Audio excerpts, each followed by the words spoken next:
Hello and welcome. My name is Peace Mitchell and I am co-founder of Women Changing the World Press.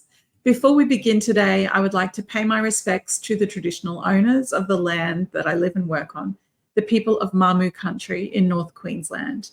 And I'd also like to pay my respects and acknowledge traditional owners and elders past and present right across Australia and the Torres Strait. Well, I'm so excited. Today we are launching our new book, Purpose and Passion, and I'm really honored to have one of my fabulous fellow co-authors joining me today. So please join me in welcoming Moriam. Hello, Moriam. How are you? Hi, Peace. I'm good. How are you doing?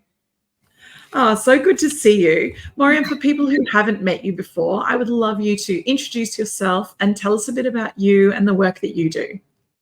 Okay.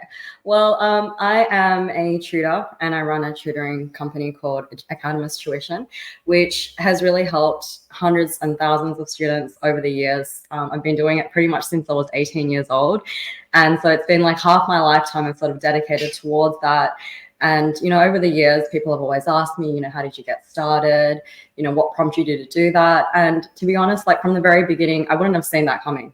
And that's what I talk about in my book. It's the path less traveled, because I was headed towards a completely different path to study law, to sort of, do what was expected of me for most of my life. And I took this turn, and there's definitely been so many challenges along the way, but I've learned so much from it. And you always come out better and improved, growing as a result of whatever obstacles you face along the way. And you're going to have these ups and downs. And I really just wanted to share that with everyone to sort of remind them that we all have these struggles, everything from, life stories, mental health issues, this and that. And it can really weigh you down at times, but at the end of the day, you can come out better. And these challenges ultimately make you stronger. You need them. You need to sort of pursue them with a growth mindset. And that's really important, to always come out on the other side. Yeah, absolutely. Absolutely. And, you called your chapter Conversations with Myself. And I think I love the way that you explored the inner voice that's been with you your whole journey. And the two voices, really, because I can hear within you this confidence and this ambition and this determination and this knowing of what you want. But then there's the other voice, that voice of self-doubt, of anxiety, of insecurity that comes up for all of us, and I think is such a barrier to women moving forward with their dreams. But can you tell us a bit more about your experience with conversations with yourself? Yeah, well, it's something that has been on my mind for a long time, to be writing itself. And I always had the ideas, and I've been encouraged to write, and it finally came to me on paper. And the writing process, I think, allowed me to learn a lot about myself. Rewriting, something that some might call is essentially a mini memoir, is like reliving your life and going through all those stories and reliving your childhood. And for me, it was definitely a very almost visceral experience. And it was a part of what I'd call an enlightening experience as well. And it definitely just allowed me to sort of put things into perspective and then bring it to the stage for other people to learn about, if they can sort of relate to it in some way. And I think building 𝒑𝒔𝒔𝒔𝒊𝒐𝒏 was just definitely something that was necessary, in the sense that, we've got an increasing momentum of dialogue these days around mental health. And it's just something that hasn't really been spoken of. And, especially given that I work with children, and I want them to, and I hope they will read this book as well, to see that we all have this inner voice, and it's okay to talk about it. And this chapter really, Conversations with Myself, of course, it shows those two opposing voices, as you mentioned, the voice of confidence versus the voice of insecurity. And it can sometimes seem like it's really wearing you down, but at the end of the day, it just shows you that you ultimately have control over the power of your mind. And that's why she is silenced in the end. And I just want to show that you can always take back that control. And it's important to have that dialogue about the 𝒑𝒔𝒔𝒔𝒑𝒂𝒔𝒔𝒊𝒐𝒏 with each other, so we can help each other. Yeah, I love it so much. I loved how you created that character and really explored the voice that you were hearing it, and the the words that she was saying to you. But I also loved how you talked about the story from your childhood and how you grew up in quite traditional home, and to the point where you were encouraged to not speak English because family, it wasn't their first language, obviously, and because you as Bengali immigrants. But because you weren't speaking English at home, then once you got to school, it made it really difficult.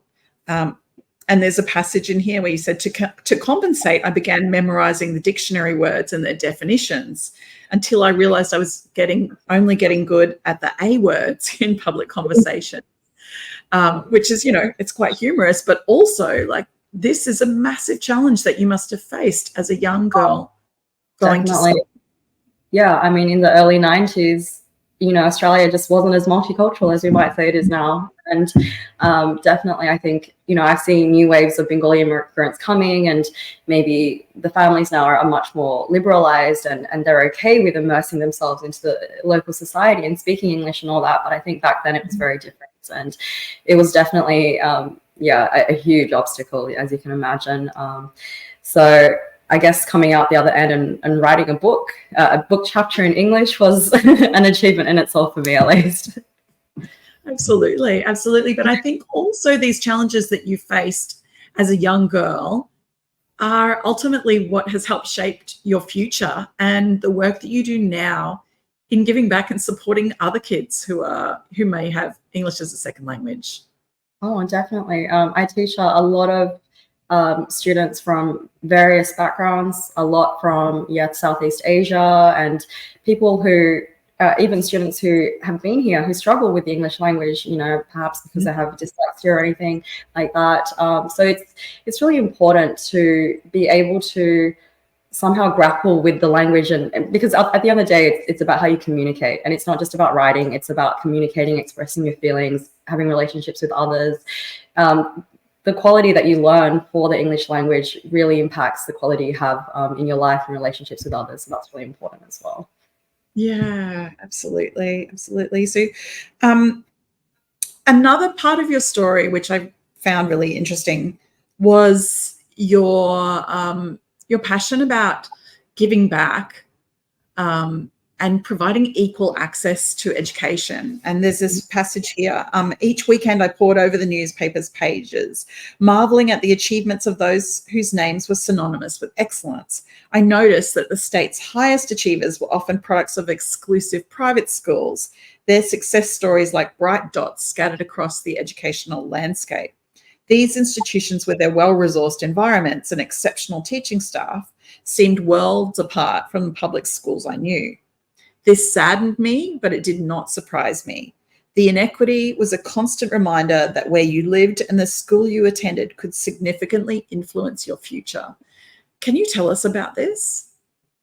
Yeah, I mean, it's been a very long sort of journey, and education itself, when you come from a nation like that, Bangladesh, you're really living in cycles of poverty. And to come out of that on the other side, you really need to have your exit ticket, such as, education itself. And the truth is that even in a country like Australia, it's not equalized. And I've been through the public schooling system for most of my life. And then, of course, I made that transition to St. Hilda's. But I just realized firsthand this eyewitness account of the differences in the quality and, what that could mean for someone's future. And so for me, really, like, when I think about what is success, I don't necessarily think of it as personal achievement. A part of what I would define as success is being able to give back. And it's really important, especially if a part of what you think has helped you grow has been the community itself. It's important to give that back as well. And education, if there's one thing that can help people grow out of challenging circumstances, I would say that is it. And that is why, like, I've purposed my life towards helping build that for others. Yeah, and I love your story about how you got into St. Hilda's and how you were competing. There were 4 spots and there were hundreds of kids trying to get in, and very scary. You got there. And you sort of enter that environment with perhaps some sort of inferiority complex, if you like, coming from, a less socio advantaged background, and to think that you could enter a school like that, you know, through a program such as what St. Hilda's offered was really amazing. And I'm so grateful for the opportunity. And in fact, 𝒂𝒑𝒏 itself is about to open a scholarship program. So I plan to give back to the community in that sense. What came around is going to go around, but in a good way.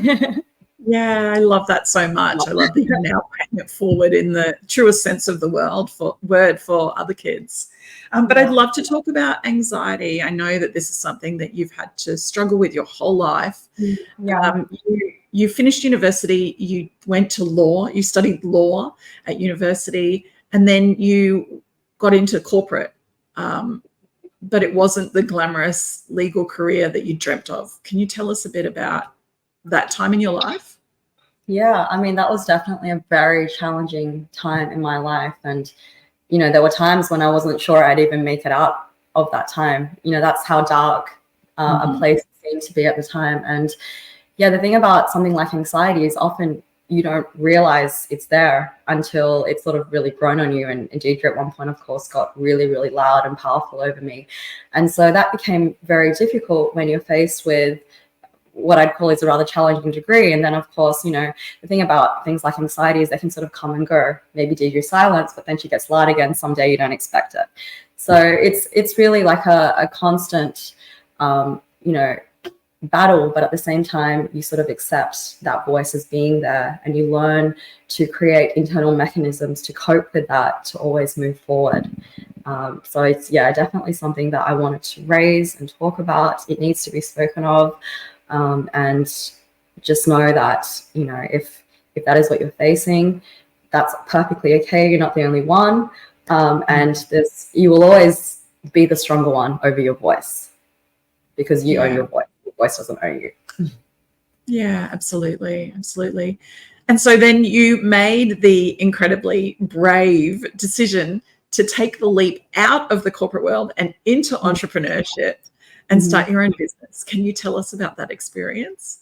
Yeah, that was very scary, of course, because like you said, I grew up in a very traditional household, and just the culture that I come from, there were very clear-cut routes that we should have been taking in life in order to, I guess, make our parents happy or feel like we were going to be successful. And so when initially I applied that, and then of course I moved away from it. And when you enter something like entrepreneurship, it's like, well, is it even going to work? You know, you're really playing with something that doesn't even exist, and you're building something out of thin air. And so that may or may not work. And that's where your inner strength and your need to have some sort of driving purpose forward and staying true to your core values is so important. Because I guess, yeah, corporate life is not for everyone. And I think a lot of people can feel almost entrapped in that environment, but you sort of have to realize that there is so much more to life than just work. And at the end of the day, life's short. So you should truly do what you feel purposeful in doing and bring meaning to your life, because if you bring meaning to your own life, you will also share that with others. It's good for everyone. Yes, absolutely. And I'm so glad that you followed your heart and you're doing what you're doing now, because you were just giving back to so many people and providing a brighter future for so many of the kids out there who do tutoring with you. So thank you so much. Thank you. And also I'd like to say thank you for your chapter in Purpose and Passion. I really enjoyed reading this. And thank you for being here today to talk with us. Thank you. I love being a part of it, the whole journey. And I think it's really sparked my passion to write more. I'd love to keep doing more work. And yeah, it's been so exciting. I can't wait to see how it goes. Thank you so much. Well, thank you to everybody who tuned in as well. If you haven't got your copy of Purpose and Passion yet, you can grab it at 𝑊CWpress.com. Thanks again, everyone, and we'll see you again soon. Thanks, Moriam. Bye, everyone. Bye.